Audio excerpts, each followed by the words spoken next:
Okay, hi everyone. Welcome to the book release party of Apuroopa Kavikondala's third book, As AF. My name is Rishi, and I've known Apuroopa for over 10 years now. I don't know exactly how many years, but she's like a sister to me, and I love her so much. I know I'm not alone when I say that she's one of the most dedicated and passionate people we all know, so good job, keep going, you're going to do big things in the future. And let's put our hands together for Apuroopa.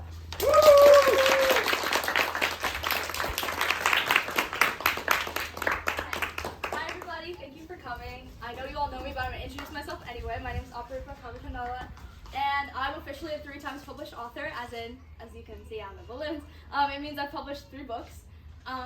So yeah, my first book is this one. It's called The Voice at the Back of My Head. I published this one on September 1st, 2020 after doing a dance on mental health in January of that same year.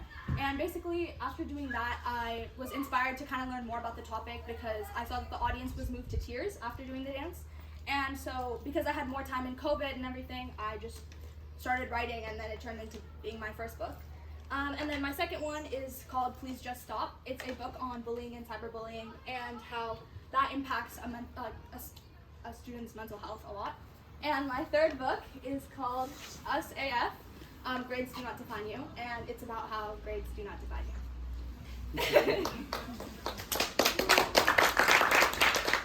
So, I don't know if you saw, but I have 3 trifold boards here, and you might not understand what it is, so I'm going to give you a little bit of context.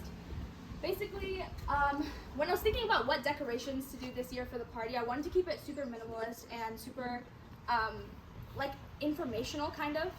And so in my third book, Us AF, I have 3 different characters because it's a multi-viewpoint narrative. So my characters' names are Adia Ducey, Alberto Torres, and Ethan Lear.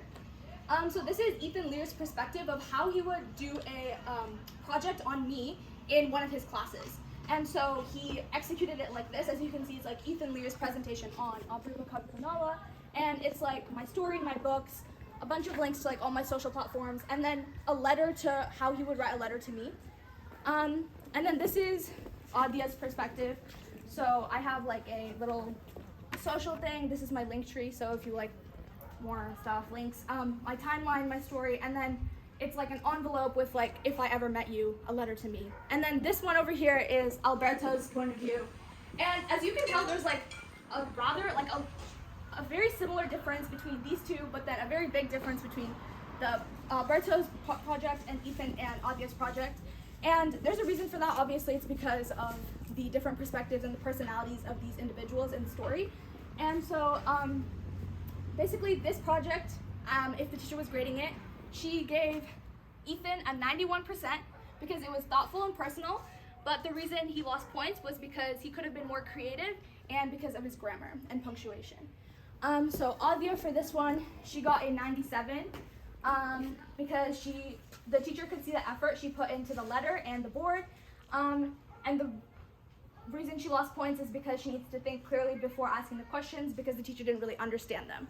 And then this one over here is the grade was not even good enough, so the teacher wrote a little note that says, Alberto, see me for your grade when you get time this week. So yeah, so this is supposed to give you a little bit of a teaser into the perspectives of the different individuals in the story and how I kind of developed them and their characters. So any questions so far? Okay, all right. So I have a question actually. yeah. In your earlier books, you always actually picked a female character, I believe, and in this you picked a combination. Mm-hmm. Is there a reason for that? Yeah, so basically in my first 2 books, it's an Indian girl. Because one, I don't think I've ever read a book in my entire life where there was an Indian main character. And so that's the reason I wanted to go for that. Also because I'm Indian, so it kind of works for the perspective. And then the second thing is there's not that many like female lead characters, and that's another reason I wanted to do it. But for my third book, I think it was really important to kind of address the different viewpoints of different students, because obviously not everyone has the same like educational journey, and so it's really important to highlight all the different aspects. And obviously I couldn't reach all of them per se, but I tried to do my best as to like the different struggles students go through and their journeys into like not just getting into college for education, but through sports, through scholarships, financial aid, like all of that. I tried to cover like almost all of the spectrum. And so that's why there's 3 viewpoints in my third book. Oh, coincidence. 3 viewpoints in my third book. Okay, any other questions? Okay, so I'm gonna actually explain the agenda. So I kind of gave you like the brief overview. I'm gonna read 3 excerpts from my book. 3 tabs, 3 excerpts. Third book. Woo! Okay, I did not plan that.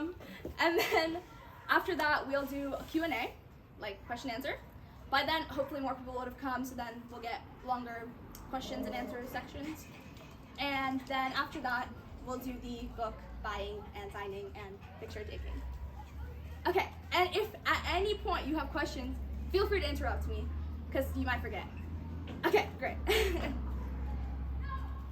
Okay. Chapter 8, Alberto.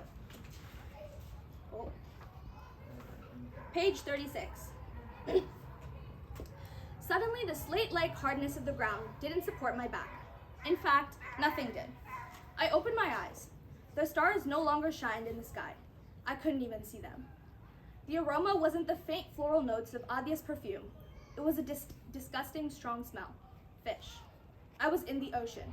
Ripples of water spiraled around me from the sea creatures gliding through the currents. I whipped my head back and forth. The water was getting deeper, closing in around me. My body slowly drifted lower and lower. My back wouldn't budge to the horizontal level so that I could float. Nothing was going in my favor. I was drowning. The sunlight pierced through the gradient waves of the sea as I struggled to stay afloat. No matter how hard I tried, the water pushed back forcefully, covering up my efforts. The energy left my body in one snap, and the lifelessness consumed me whole. The sharks circled my limp limbs and tore me apart, piece by piece. Smaller fish frantically swam away, their eyes bulging in fear. The beautiful blue water became contaminated by blood, which gushed out from the hole in my head. The head that housed the brain that did me no good. The body that housed the head that housed the brain that did me no good. The man-eaters growled as the metallic taste of dark meat met my taste buds. I screamed for help. My voice didn't work. My tears were hidden in the vast sea of salty blueness. How fitting. Even when I was drowning, my efforts still went in vain. All that remained was the useless husk of my mind, as painfully average as the algae that swung around with the dancing water. Help, I rasped, but it was too late. I had already drowned.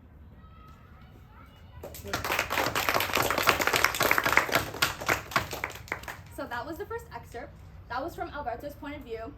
And I'm not gonna explain it because you kind of have to go through the journey with him. But if you have any questions, I can answer them if I'm allowed to.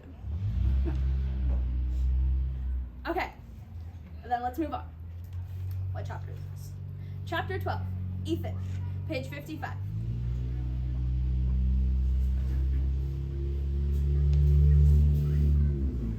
Okay. We need to buy a silent. Okay. Brown, crusty walls surrounded me as I floated horizontally in midair.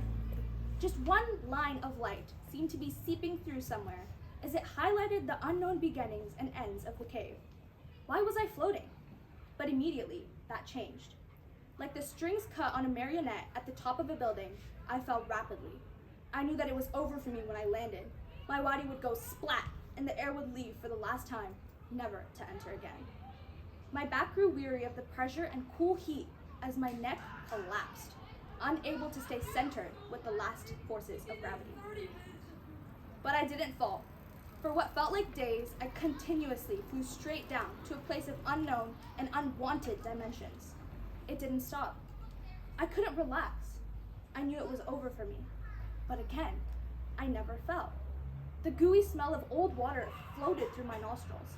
One flick of tears escaped my eyes. The air tasted funny, my neck cracked, my back twisted. I turned, and that's when I saw it, my never-ending end. I was falling through a bottomless pit, and that alone wrenched my heart out of its place and threw it down even further. It just started, but I wanted it to be over.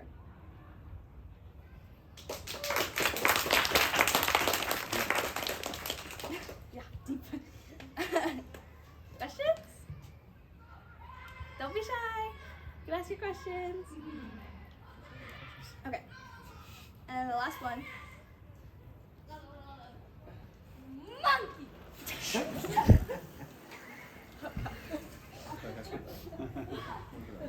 Okay.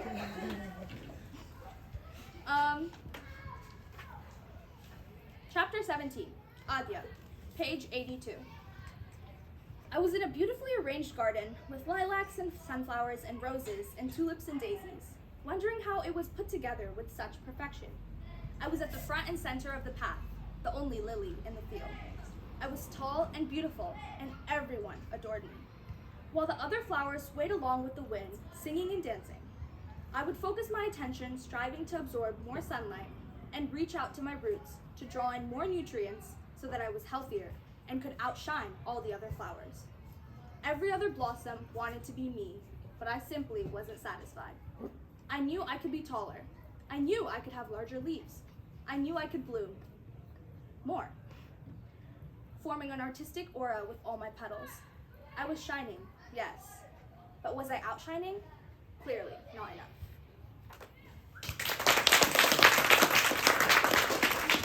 So those were 3 different excerpts of, first it was Alberto, then it was Ethan, and then it was Adya. And they're basically supposed to symbolize, I'm gonna give you a very general outline because I can't go deep into it. It was basically supposed to symbolize the different pressure, different amounts of pressure they're feeling, and the viewpoints of like how they're feeling it from, and basically what it's doing to their mental health, but in a very like visual and visual and like fantastical, is that a word? Fantastical. Yeah, fantastical way. Yeah. Okay. So that was my 3rd book. That was the excerpt. Those were the 3 excerpts from my 3rd book, where I have 3 characters. Okay. So before we go on to the Q&A, I'm actually going to read 2 other excerpts, or 1 excerpt from my 2nd book and 1 excerpt from my 1st book, because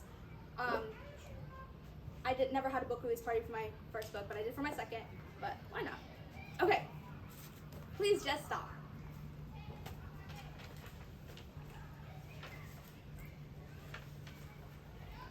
Okay, introduction. I was dead. Not literally, just physically, just mentally, just emotionally. I was the used cigarette on the side of the road, used for pleasure, discarded like zilch. I was nothing. Zero, nada, and nil. I was nothing. I was betrayed. I was thrashed. I was burned and pruned and crushed and squeezed like an old rag until all the juice left me. I walked through hell and back, losing all of me, my pride, my motivation, my confidence, and my hope. Anxiousness crawled at me day in and day out. The fear of not knowing when she would strike again killed me. Embarrassment skittered through my body as she commented on my identity, making me shrink with insecurity. Sorrow sunk down deeper in my heart, its veins blocking mine. Black, dark, alone. My colorful world had gone through too much. I couldn't take it. I needed to escape. But I didn't know what to do or who to go to. And most of all, I didn't know if I would ever heal or get better. I didn't know if my suffering would end or if I would continue to face the traumas through the rest of my life. My name is Asha Kumar, and this is my story.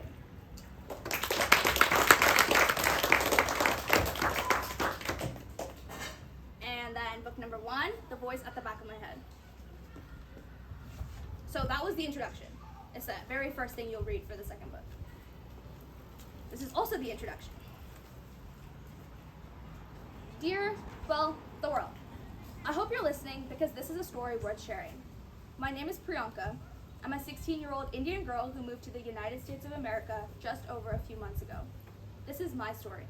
A story that I hope inspires anyone who feels like they're battling the world by themselves. I know what you feel, and that is why I want to help you. I built my happiness from the little things that others have done for me, and from nothing else that was wholly independent. Unfortunately, after time, those little things started fading away, and disappearing completely. I couldn't stay happy, and that hurt me too much. This is the story of why I committed suicide. Love, Priyanka. So those were the excerpts. Yes. Question. Hi. So I asked you this question 3 weeks back. You said come to the party and ask the question. She didn't tell me the answer to the question. This is my dad, by the way, for whoever doesn't know. The question is, what's the motivation behind why you chose this topic for the third book? Okay, so the third book, On grades. yeah, so for my third book, it was, I think, well, because I'm a high schooler. If it, like, short answer, I'm a high schooler, and we think that grades are the only thing that matter, and we're not gonna get into college if we don't get A's in all our classes, and if we don't do well in all of our projects, and if we don't get 5s on all of our AP exams, like, nope, sorry, but there's more to, you know, like, life than what we get in school. And, like, as much as it's easy to say that, it's also really hard to process that and remember that as students. And I think there was, like, one specific moment when I decided that I wanted to write this book. And if you don't know, I started this, me and my best friend co-founded this club called the Random Acts of Kindness Club at our high school. And whenever we write, like, notes on, like, posters or whatever, I have another friend who always writes "grades do not define you" on that poster, where if we, like, put it, if we want to, like, display it somewhere in the school, she always writes "grades do not define you." Always, every single time we want to do an RAK where we write something on a poster, she always wrote that. And I, like, started wondering, like, after I saw it the first time, I was like, okay, yeah, like, true, grades don't define you, but, like, what does that mean? Like, how are we supposed to, like, just take that and actually, like, understand it and apply it to our real life, where we're like, okay, yeah, grades don't define us. Like, those are words. What do those words mean to us, and how can we actually implement that into our lives? So that's the story. Those are the 3 stories that I wanted, like, the 3 journeys I wanted to take you on through this book, where you probably will cry, and that's a good thing. If you cried, that means I made my impact, and we like it if you cry, so tell me if you cried. It's basically just to, like, remind everyone that grades don't define your self-worth. They don't. If you get an A on something, that doesn't automatically mean you're, like, the best person in the world. If you get an F on something, or, like, not an A on something, doesn't mean that it's the end of the world, right? Like, just because it's one project. And if you get not an A in the class, okay, then we can work towards doing better in another class. Like, that's okay. And I think it's easy for me to say that, right? It's easier said than done, but it's harder to remember, and that's why I wanted to write this story.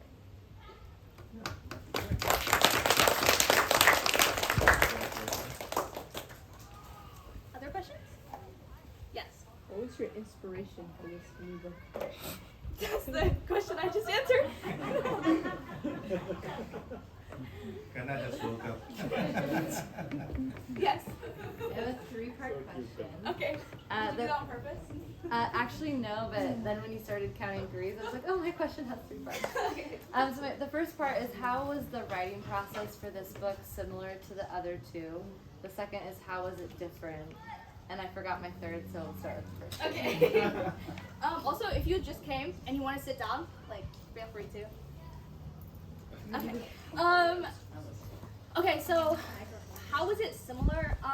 Well, I started in July. I always do that. So I always write my books. I kind of just, like, say I'm going to write the book all throughout the year. And then I, like, think about it, and then I, like, don't think about it. And I'm just like, we'll start in July. And then July 1st, it's like, it completely changes. So basically, July 1st, I start waking up at 5 a.m. and then I write a chapter a day, blah, blah, blah, blah, blah. But I did start in July. That's, like, something that was similar. And I did finish at the end of July, and I did submit to my editors in August and finish all of that. So July and August is when I, like, do the whole writing process. But this time, I had 1 week where I had my focus week, so call it, where I was focusing on this important assessment for, like, school. And so I, like, turned off my phone. I, like, had no contact with the outside world. The only reason I went out of the house was to get ice cream with my dad. And I wasn't allowed to drive myself to places, like, you know, this is all, like, restrictions I set for myself, because I had this really important test and I needed to ace it. And so I was like, okay, and I was only focused on that test. So that's 1 week, 7 days, 7 chapters, 7,000 words or more that I missed because I was focused on this assessment. So then you're wondering, okay, then how did you write those 7 chapters, Apuroopa? Good question. So then one day, it was the day I needed to submit part 1 to my editors. I sat down and I wrote 12 chapters. That is 12,000 words in one day. I got up at 3:30 in the morning, went to bed at 10:30 in the night, finished 12,000 words, 12 chapters in one day. So that was what's different from this time. And then after submitting my part 1 to my editors at 11:59 p.m., the day I was going to, I told them I was going to submit it to them, I started writing part 2. And part 2 was a little less stressful. It was also like the one I wanted to write because part 1 was like so draining, like emotionally and everything. I finished that in a week, and part 2 is like 15 chapters. Yeah, 15 chapters. I wrote 5 on the weekdays, and then Saturday I had something. So then Sunday again I wrote another 10 chapters, 10,000 words, and then I submitted it to my editors. So I think this book, according to my dad, I spent less time on this book than I did on all the other ones, but I also think this book is way better than my previous 2 books. And that's not because I like spent less or more time on it, it's just because I've like grown a lot as a writer the past 3 years, and yeah, so that was what's similar and different. Write your book a month at this pace. Book a month. I think that answers in part my third question of how has your writing evolved, because you've had 3 books, you've published them on the 1st of September for 3 years in a row. Would you add anything to that answer about how your writing has evolved? Yeah. So if you've read my story, there's like timelines on every board, but basically it's like before I became an author, I hated writing. Like literally I hated writing, especially narrative writing. I don't know if you've heard, but there's these things called like SBAs in school, like they're like standardized like state testing thingies. Yeah, and you know how you have to write an essay for that? Every single year I would always get narrative writing, and I was so bad at it. And I always got that, like you give me like compository or give me like opinion, I can like write like an essay, like a book on it. But like narrative writing, I hated with a passion, which is funny because now, you know. So January of 2020, the year I published my first book, like I said before, I did a dance on mental health with a nonprofit organization, and we did it twice. We did one in the morning, we did one in the evening. And both of those times, there wasn't that many people in the audience, but so many people, like about 75% of the people in the audience were crying at the end of the dance. And I was like, before that, I was very like, not in the real world. Like I was kind of living under my own rock. Like, you know, I did not know like news, like whatever was happening. My dad would be like, did you go on CNN today? And I'm like, no, like you want to tell me what's up? So yeah, but then after that, my eyes like kind of were opened, I guess you could say. And so then COVID hit. Thank you, COVID, I guess I could say, because kind of I'm the reason I'm here is because of COVID. And I had more time. I went to my dad, and he wanted me to write a story on a superhero called the Butterman. And the Butterman destroys the villains by buttering them up. So if my brother is a villain, I'll be like, hey, I like your Apple Watch. And then he'd be like, haha, thank you. And then like not want to commit the crime anymore. And I was like, yeah, I'm not going to write a story on that. So then I was like, I want to try something. Like, you got to give me like a week. And then I started writing, and then it turned into my first book. It wasn't that good. Like, if you read it when I published it, it was good. But if you read my first book, my second book, my third book, you're gonna be like, why is her first book so bad? Like, and it's fine because I like am very open about that. Like, I was not a very good writer back then, but yeah. And then January of the coming year, 2021, I started writing my articles. So I started writing articles on this platform called Medium. And I would basically write about like lessons I learned, like what happened in the week and what I learned from it, blah, blah, blah, blah. I would write really like consistently for like a week, but doing it every week, like you're gonna run out of ideas at one point. That happened to me, I ran out of ideas. So then I started going maybe like bi-weekly, as in like once every 2 weeks, or like just like randomly whenever I like thought of something to write about. And then in February to April of 2021, I got selected to be the youngest ever fellow in a fellowship, in a writing fellowship. And so I spent 3 months with these different like writers across the world, like learning more about writing, how to like market, how to like do everything related to writing. And I, you know, like publish my second book, September 1st, 2021. And before doing that, I started my publication on Substack called Can't Be Silent, and that's where I write my newsletter like today. And so that happened, I continue writing like whenever I feel like it, and now I'm here and I'm publishing my third book. And I can definitely say that writing my articles helped me like evolve as a writer, because if I didn't and I just had like a year's gap in between writing each book, it definitely would not have been as sophisticated, like more sophisticated for each book. So yeah.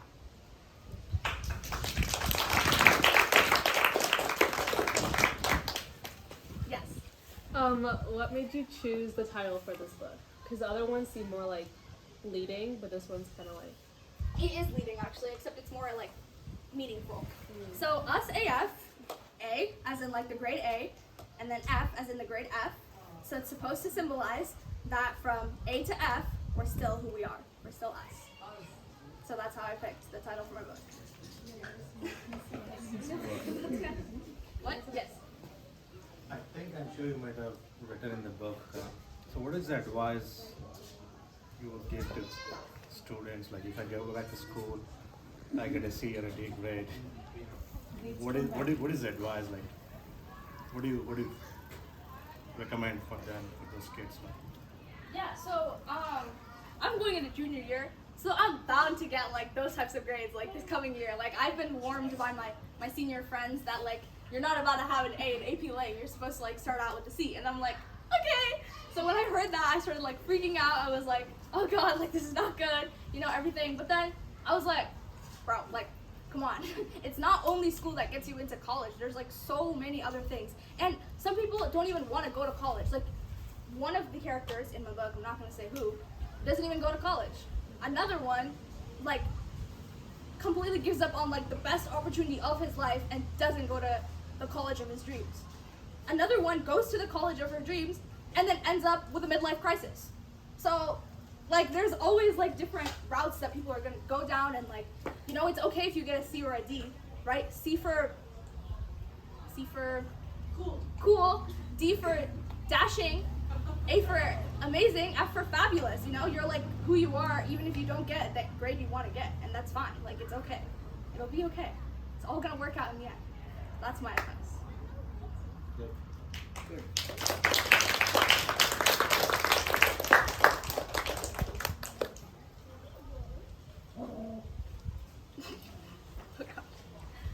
Any other questions? Are you ready for your next book? Or? Yeah, I am actually. Yeah, I kind of just confirmed that there's going to be a fourth book, so thanks. But if you want to know, because you're on time, so why not? You get like a little insider perspective into my fourth book. My fourth book is actually, my third book is the end to the mental health trilogy. So this is like the series, the mental health series. So my fourth book is actually not going to be a mental health narrative. It's going to be something probably on the other end of the spectrum. So imagine with it what you wish. Yeah, Sophie? Who is your favorite English Oh, author? guys are raising hands. I didn't see that. 1 second, I'll answer that after. What's the biggest takeaway you want your readers to gain from like all three books, and specifically like the last one you just read? Mental health matters. That's literally, like, if it's all three books combined, it's that your mental health matters. Mental health comes first. So, I'm going to expand on that a little bit, but basically, it's mental health matters because you can't do anything if your mental health isn't well. Like, think about it, right? If you're trying to go to the gym and, like, I don't know, this is really dark, but, like, your grandma just died or something, like, obviously you're not going to be in a good mental state. You're not going to go to the gym because you're, like, really sad and crying. So, like, your mental health kind of like defines everything that you do. So having not a strong mental health, because it's okay to not have a strong mental health if you like, it's okay not to be okay, but like if you like remember that your mental health is your first priority, then that's what's most important. But really quickly, I do want to mention, I have a friend named Cole. He graduated, but basically from my psychology class last year, we had to do a survey on like mental health and like psychology and like the stigma behind it, and like try to get like people who didn't take psychology's like opinions and perspectives on it. And so we had to ask the question, what is a therapist to you? Like, what does a therapist mean to you? And he answered saying it's a personal trainer for your mind. So if you have a personal trainer for your body so you can get fit, why don't you have a personal trainer for your mind so that can be healthy and so that you can do well in all other aspects of your life? So that's kind of what the big picture is here. Yeah. What was your question? So I'm just curious, what's your favorite genre in English literature? The other one is, do you have a favorite author that you read? Yeah, so I have two favorite genres, nonfiction, obviously, and realistic fiction. I love reading about true stories, like true stories written as a story, as in like based on a true story type. I also like reading things that are very relatable to like me. So one of like the recent books I've read was It Ends With Us. A lot of people don't like that book, but it was a good book, and I just like books where I can connect to the characters a lot. And then my favorite English author would either be Karen McManus, who wrote like the One of Us is Lying, One of Us is Next, Who Can Keep a Secret books, or Sarah Shepard, who wrote the Pretty Little Liars series. Yeah. Yes. What drives you to keep making books? You could stop at 3, but you keep making more. What drives you? This is gonna sound really bad, but I want to be a 5 times published author before college. But that's like not actually the reason. I wanted to write 3 books on like mental health. I mean, I was gonna do like 5, but I was like, it kind of like ends after a certain like number, and so I wanted 3 to be that number because 4 is just like weird. And so then, yeah, and then the 4th book is kind of like, this is gonna sound really bad, but like, sometimes I wish I wasn't who I am. Sometimes I wish I wasn't the author that I am, because I feel like I'm so judged and overestimated on being like this 3 times published author, and everyone thinks I'm like, you know, like set for college and like all of this stuff, and I'm just like, I'm still a kid. I'm still 16 years old. Like, I still want to have my childhood. I still want to go to football games and do weird chants and, you know, do school spirit week and everything. So you're aligned with that? No, he aligns with Yeah. Okay. Yeah. So I think that's like kind of the thing for me, where it was like, I want to make my impact. That's my thing, impact. Like that's my word. That's the one that defines me. Whatever I do in life, I want to make my impact. So that's probably what drives me to write my books. But sometimes, you know, I do have those moments where I'm just like, why? Like, why did I even start this journey? But yeah, that's probably the main. Yeah. Any other questions? Yeah. What did you learn from writing this book, this third one? The third one? Life is hard. Like, obviously, like, I know that. Like, I know life is hard. But, like, when I was trying to figure out, like, the different perspectives and the viewpoints, I met with, like, my editor, one of my editors who's been with me from the first book. And I was like, you want to go for a cup of coffee? Like, let's, like, hang out. Like, it's been so long, whatever. And then we did. And she was like, so how's the third book coming along? And I was like, thank God you asked. I have, like, so many questions for you. And I kind of, like, planned out my, like, book from that. And I think it's, like, that no matter how many viewpoints I put in a story, there's always going to be a story or a character that I missed that someone couldn't relate with, or that someone, like, missed out on relating with. And I think that that's just, like, so important, because it shows that so many of us are here. Everyone is different. Every single person is different. And there's going to be at least one person here right now, or that reads the book, that will not connect with any of the characters that I've written. And I try to make it as universal as possible, but obviously, like, you know. So it's that life is hard. Everyone is different. Everyone is unique. Everyone has their own story. And that grades don't define you. Yeah. So I have a question. You have to raise your hand. If grades don't define you, what defines? You define you. like those short response questions. Well, it's like, you do define you. Whatever you choose to do in your life is what defines you. If you choose to be taken down by your grades and then, like, not have a good mental health and then not be able to participate and do better the next time, well then you define what happens next, right? So you define what happens now, you defined what happened in the past, and you will define what happens in the future based on your current actions and what you do today.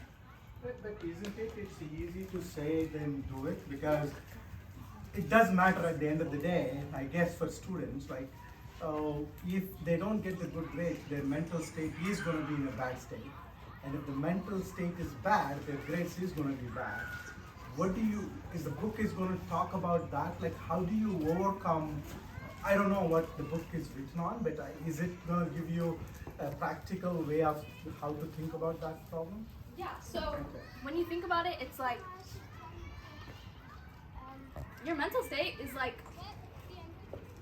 not going to be good if you let your grades define you, right? Think about it. Like he just said, if you don't get a good grade, then obviously your mental state's going to be bad. But if you remember that your grades don't define how you are and who you are, then you will maybe not, like you won't let it affect you, but like you will let it affect you less, and you'll still be able to overcome the problem or whatever you're struggling with and move forward and try to do better next time. Yeah.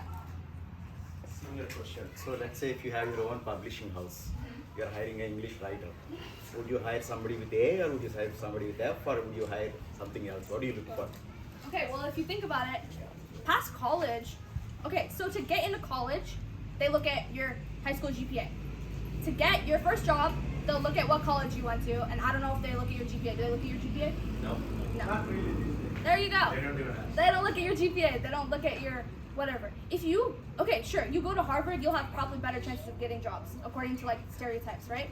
But if you don't go to Harvard and you start your own startup and you're a 3 times published author and you've done a bunch of volunteer experience and you made an impact on your community and have done all these other things, like why does it matter what college you went to, right? At the end of the day, it's not even about what college you go to. It's about the experience and the ideas and like your perspective that you can bring to the table at the new workplace, which is what they're looking for. They're not looking for your GPA or the grades you got or the scores you got on your AP exams. They're looking for what you can do and how you can benefit them.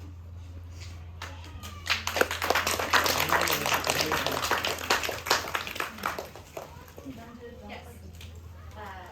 What advice would you give to your teachers or to like admin at school? This message is part of like a larger cultural issue, right? Like in our whole country, this is something that students from East Coast to West Coast are struggling with. So if you could sit down with your teachers and your admin of Redmond High School, what would you say? Yeah, so I think, I'm not sure, yeah, I like the question too. I think like, for me, it was like, I read something somewhere, but it was like, grades, like, it was something along the lines of every student is different, and so you can't grade everyone the same way. And so if you notice, these two trifolds got A's. If you look at this trifold, you should probably come to like this side to look at this trifold, but it's according to Senora Karras, my Spanish teacher and leadership teacher from like 2 years ago, it's minimalistic, and she would still give that a, what grade would you give? Well, I need a rubric, but I would not give it an F. Okay, not an F, like would you give it like an estimate? Like a B, an A? I would probably give it a B. It has met the content requirements of the other two. I'm not an English teacher, No, that's fine. but yeah, probably in the B range. Okay, so somewhere in the B range. So the teacher would give that a C. Because according to like this one set rubric for this one project, this is not meeting the creativity requirements or the grammar requirements or the color or whatever, blah, blah, blah, blah. Like it's not meeting all this aesthetically pleasing stuff, blah, blah, blah. And so I think that's really important. Like we give all of our students one rubric when we know that all of our students are gonna execute this one task in so many different ways. And some teachers are really good at being open about like their students and like knowing their different like styles of completing the project. But other teachers are just like, follow the rubric, follow the directions. So like what are students actually learning if you're just like following this certain step of like rules? So like I was talking to another friend about AP Lang, and we were talking about how if you just figure out how to write the essays, you're gonna get the grade, like the best grade you can get on the essays. But what are you actually learning? You're just going by this set of rules so that you can write the essay and get the grade, right? You're not actually learning, you're not actually growing your like writing skills or whatever by like expanding your horizons. You're just going by this set of like rules and standards and expectations that these teachers set. And so Not you guys. You guys are great.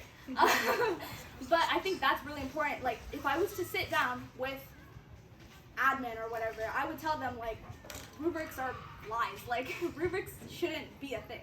Because every student is different. Every student can't meet the standard that is there, that is set. And so we have to be more open about it. And honestly, it should just be coming from the teacher's mind. Or there was this other teacher, was it you? I think it was you. I'm scared. It was like where you sat us down and you're like, what do you think you should get on this project? And based on that, like some students are going to be dishonest, obviously, and teachers can like work with students on that. But if students are putting in this much effort and they get a 91 on it, and they have a 88 in the class, a 91 isn't going to help them get the A in the class that they wanted. But to them, this could be like a 97 or like a high A, which could get them a 90. So like that's really important to remember that every student is different, and that the rubric shouldn't be defining what they get on an assignment or a project.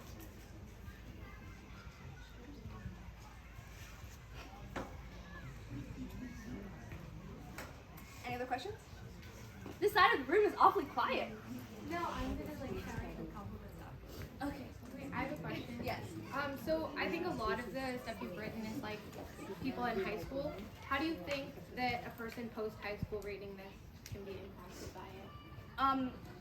People post high school have friends that are in high school, and people post high school have been in high school at one point. And so even if you're not in the current situation that relates to the characters in my book, there's obviously like past wounds that still need to be healed or whatever. And so by reading the book, it's important to remember that, okay, sure, grades don't define you, but also like one meeting with your like boss, like telling you that you're not good at something, isn't also like gonna define you. Because just because you're not good at one thing doesn't mean you're bad at all the other things. It just means you need to work on this one thing. And so just because it's grades don't define you for this book, it doesn't mean it's specifically towards grades. It's also like one piece of feedback doesn't define you. It's like one thing that you want to say like doesn't define you. Like all of this stuff, you can really like read it on a very broad spectrum. Yeah. Yes. Does the interpretation of the phrase "grades do not define me" change based on like the circumstances? Like, say if I were to get a bad grade because like I'm not focusing enough, that would mean that I have to pay more attention. But say I were to get a bad grade on something because I'm paying more attention to another thing that's going to be more productive for like my like academic like life, I guess. What would the solution be for that? Would that have the same solution to it, or would that change based on the situation? Yeah, okay, that's actually a really good question. So I think it can really be interpreted however the reader wants to interpret it. Because again, everyone's different, and so for her, a B could be like grades don't define me, but for like her, a C could be like grades don't define me, right? So it really depends on the standards and expectations you've set for yourself on what grades you need to get to like meet the standard or whatever. But I think it really depends on like if you are making the decision to be more focused on this other aspect of your academic career and not be focused on this one class in school because it doesn't really matter in the long run, then like that's not going to make that big of a difference, right? Like, because you are the one that made that decision. So if you then your grades are like bad, well, you made the decision, so it's okay. Just like pause on the thing that you wanted to focus on, get this back up, and then go back. But maybe it's like really just focusing on that balance. It's not just writing books. It's not just AP exams. It's also like having a social life and setting like goals for yourself that you know that you can reach, but also loftier goals so that you can get further than you would if you set a goal that you know that for sure you can reach. Does that make sense? Okay. He wants to do this. Oh, thank you.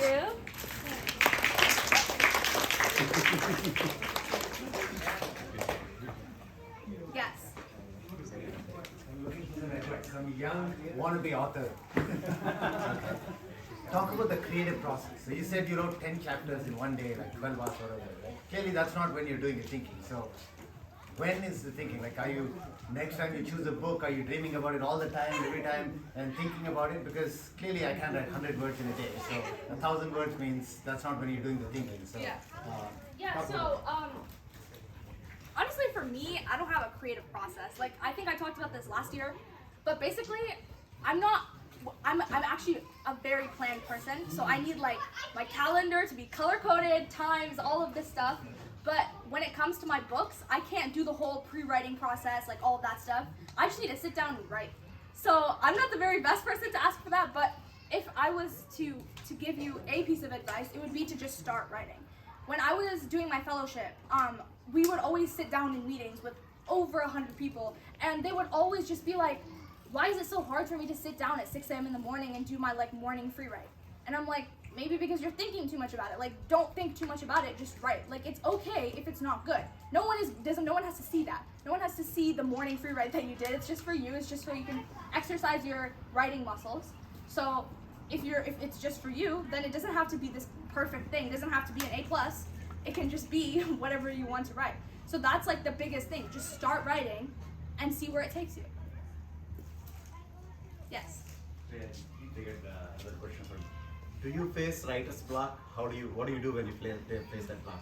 Yeah, so my amazing mother over here takes me on drives every single time I have writer's block.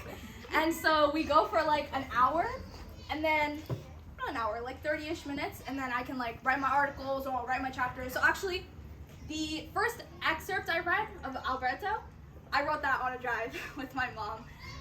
And so a lot of the times I have writer's block because I just can't sit in my house at the same desk anymore. I'm just like, I don't like this stone wall anymore, please take me somewhere else. And so sitting in the car and moving and then listening to like my hype playlist or something just like helps the juices going, and then I like write. My dad always says like go on walks, but I'm like, I can't be like walking and typing, so I just go on drives instead. Huh?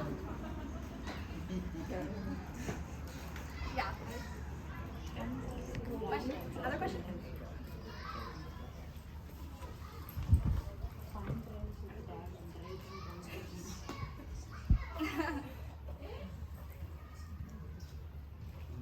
Okay.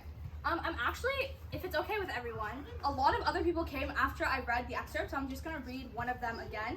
I'm gonna read, which one do you guys want me to read? Alberto, Ethan, or Adia? Raise your hand for Alberto. Alberto. Keep your hand, raise your hand. Okay, raise your hand for Ethan. Okay, raise your hand for Adia. The one with flowers. Oh god. Is that the last Okay, one? yeah, that's Adia. Okay, so it's kind of the same, so I guess we'll just read all of them. It's gonna take like 5 minutes. Okay, I'm gonna read it with more passion this time. Okay. Suddenly, the slate-like hardness of the ground didn't support my back. In fact, nothing did. I opened my eyes. The stars no longer shine in the sky. I couldn't even see them. The aroma wasn't the faint floral notes of Adia's perfume. It was a disgusting, strong smell. Fish. I was in the ocean. Ripples of water spiraled around me from the sea creatures gliding through the currents. I whipped my head back and forth. The water was getting deeper, closing in around me. My body slowly drifted lower and lower. My back wouldn't budge the horizontal level so that I could float. Nothing was going in my favor. I was drowning. The sunlight pierced through the gradient waves of the sea as I struggled to stay afloat. No matter how hard I tried, the water pushed back forcefully, covering up my efforts.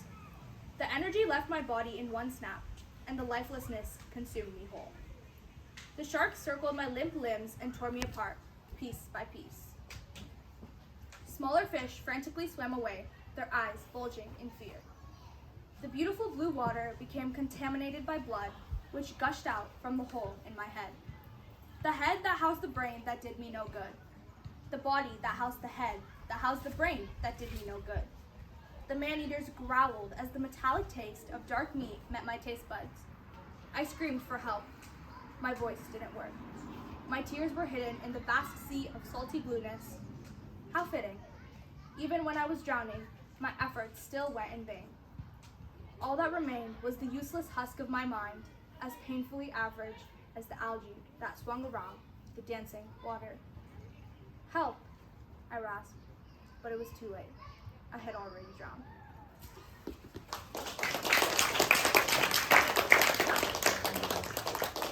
Okay. Wait, who wanted me to read Ethan? Me. Okay. Claire wants to. What?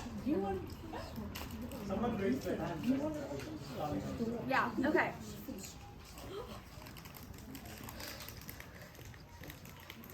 Brown crusty walls surrounded me as I floated horizontally in midair. Just one line of light seemed to be seeping through somewhere as it highlighted the unknown beginnings and ends of the cave. Why was I floating? But immediately, that changed. Like the strings caught on a marionette at the top of a building, I fell rapidly. I knew that it was over for me when I landed. My body would go splat, and the air would leave for the last time, never to enter again. My back grew weary of the pressure and cool heat as my neck collapsed, unable to stay centered with the fast forces of gravity. But I didn't fall. For what felt like days, I continuously flew straight down to a place of unknown and unwanted dimensions. It didn't stop. I couldn't relax. I knew it was over for me. But again, I never fell. The gooey smell of old water floated through my nostrils. One flick of tears escaped my eyes. The air tasted funny. My neck cracked, my back twisted, I turned. And that's when I saw it, my never-ending end. I was falling through a bottomless pit, and that alone wrenched my heart out of its place and threw it down even further. It just started, but I wanted it to be over.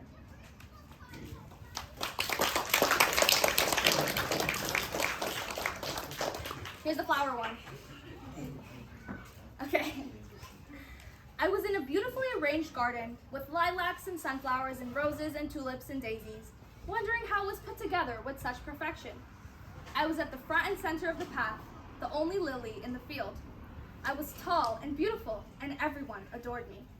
While the other flowers swayed along with the wind, singing and dancing, I would focus my attention, striving to absorb more sunlight and reach out to my roots to draw in more nutrients so that I was healthier and could outshine all the other flowers.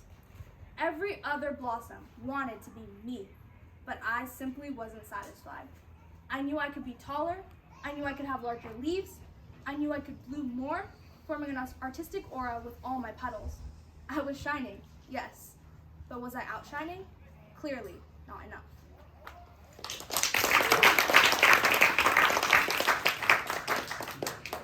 So those were the 3 excerpts from my 3rd book with the 3 characters. I love saying that. I'm going to say that a lot now.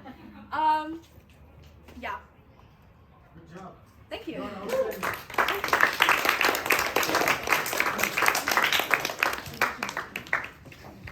Anyone else have any questions? Do you have a question? No? Okay. Yes. What was your process for creating 3 different characters? What was my process for creating the 3 different characters? I kind of just went to coffee with my editor and we kind of figured it out. So basically I had like an idea that I wanted it to be 3 different characters because I know that there's 3 different stories that you could kind of construct around this, or like obviously not 3, like multiple different stories you can construct around it, but the 3 specifically being like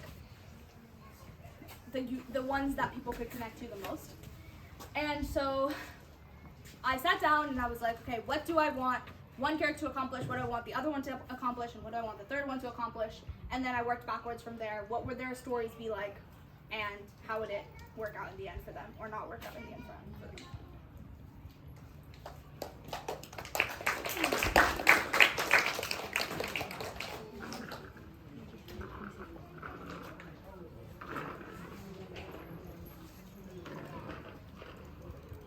Okay, well, we can do autographs already? Okay, let's do autographs then.